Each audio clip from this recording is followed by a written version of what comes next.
What were some of the things that you had to face that you'd just been stuffing away in your life? Well, actually, when I was 2, my dad left our family. He abandoned us. And growing up was very hard. I didn't have nice clothes a lot of time. We didn't have a lot to eat. And I was made fun of a lot. I was sexually abused growing up. So all those different issues I stuffed down inside, and I thought that I was being a good Christian by doing that. I thought just stuffing it down was sort of like forgiving, and forgetting was forgiving. But unfortunately, it was causing sickness, and unresolved issues cause sickness. So I realized that I needed to face the past, and I did. I think that it's very important to forgive. I thought that I had, but it wasn't until my mom and dad got a divorce that all the feelings of abandonment and all those things that I had stuffed down actually surfaced. So I had to go through each situation and come to forgive them, and to finally let go, and to acknowledge my emotions. That's all part of healing. You had believed lies, and it's so significant, just even in the way you phrase it, that you weren't able to receive the truth until you identified the lies that had become the barriers I think because to blessing in your life. I always saw myself through the mistakes that I had made, and through that little girl that was abused. I was full of shame, and I hated myself.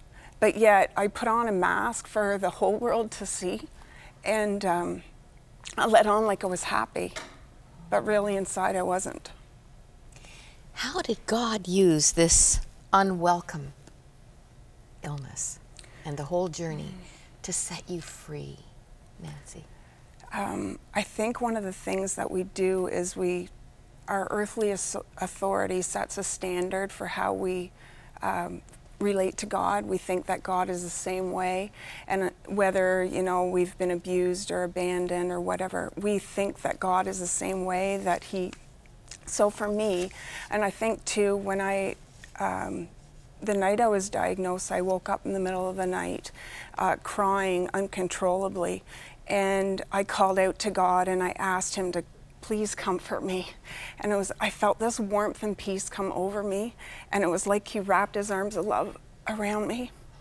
And all of a sudden I realized that God is a good God, that he's gentle and he's kind and he's not angry with me. And he wants to have a relationship with me. I want to embrace that. So for me, it was the beginning of that journey to really know that God is a good God, that he doesn't punish his children with sickness, that sometimes we reap what we sow. So sometimes we do end up, from our wrong choices that we've made, sometimes we do have to suffer those consequences, but God disciplines us only because he loves us, but I don't believe that he disciplines us with sickness. He's a good God. You referred to Isaiah 43 being a blessing in your life. One of my favorite verses comes from Isaiah, and really it's your story. God says, I will give you the treasures of darkness, riches stored in secret places, so that you may know that I am the Lord, the God of Israel, who calls you, Nancy, by name. What do you want to say to women, I'm sure men too, anyone in a place of despair through this? Look, this is a lot of journaling here. It is. I think Hosea 4 verse 6 says, my people perish for the lack of knowledge. And the most important thing is for people to reach out to God, because he loves them and he wants to be there for him. I may not have the answers, but God has the answers that they need. And his word is powerful. I love it. That's what's given me the strength. And God wants to give them that strength too. He wants to be there for them. And I think that's the most important thing, you know. I think it's more important to seek the healer over their healing. How's your health today? It's very good, actually. I went to the doctors about a month ago, and I had, my oncologist actually released me. She said that I'm completely cancer-free, and which is wonderful. Initially, I was told that I only had a 45% chance of survival for 5 years, and that was only because of taking a drug called Herceptin.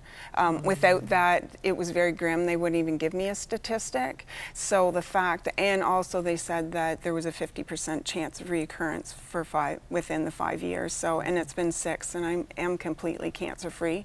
Wow. And Lord willing, I will remain that way. I like you better in this color hair. I think this is so you. Yeah, no, this is just one bonus of many that we discover in your journey. Riches stored in secret places. Hope in the midst of darkness. Nancy Horton, a breast cancer survivor's journey, and so much more. Where is it available? And the big fat bald head. Well, for starters, there's 60 Christian bookstores across Canada where they're able to purchase it. It's also available online with chapters, Amazon.com and Amazon.ca. I have a website called Hope in Darkness, and it's www.hopeinthemidstofdarkness.com, and I have the books online there linked to chapters in Amazon as well. Nancy, thank you so much for stopping by. Thank you for having me. It was a pleasure. We'll be right back. If you need prayer right now for something you're facing, remember those prayer lines are available 24/7.